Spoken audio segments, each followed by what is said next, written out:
Et bienvenue. À la fin de cette vidéo, vous serez capable de définir ce qu'est le modèle ADI. Le modèle ADI est un modèle d'ingénierie pédagogique qui propose une approche méthodique et flexible pour la conception et la mise en œuvre de formations, qu'il s'agisse de formations en salle ou en ligne. En français facile, c'est une façon de créer des formations. Donc l'acronyme signifie analyse, design, développement, implémentation et évaluation. Dans cette vidéo, nous allons voir en détail chacune de ces étapes et dans la formation, nous allons les appliquer chacune pour réaliser notre premier cours en ligne. Alors, la première phase est celle de l'analyse. Elle consiste à clarifier trois choses. Le contenu de la formation, qu'est-ce qu'on va enseigner, pourquoi, comment on va le faire, en présentiel, en ligne, les deux.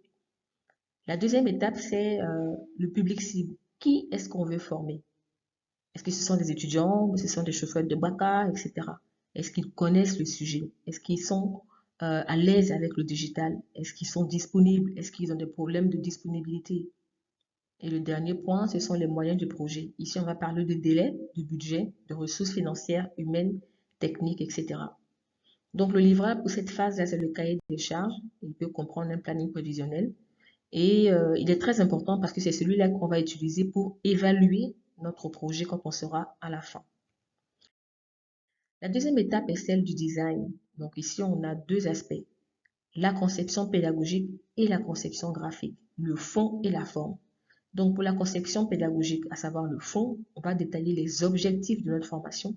On va voir comment structurer, découper le contenu de la formation en modules, en activités, etc.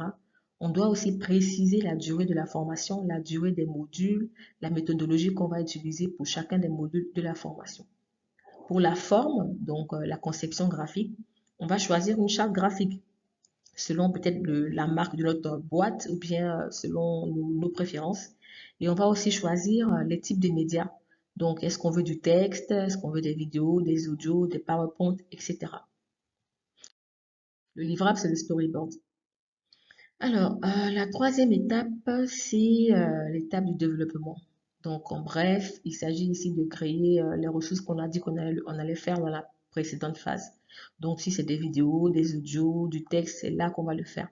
Cette étape comprend aussi le contrôle qualité des productions. Donc, s'assurer que les objectifs pédagogiques sont alignés avec le contenu qu'on a réalisé, qu'il y a une certaine suite logique entre les ressources qu'on met à disposition de nos apprenants, qu'on a corrigé les fautes d'orthographe, de grammaire, etc.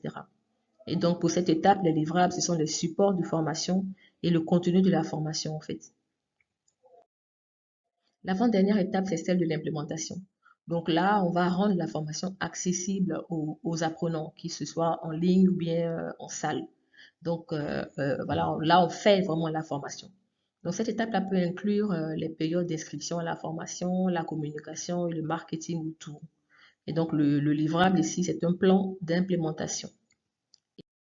Et la dernière étape, c'est celle de l'évaluation.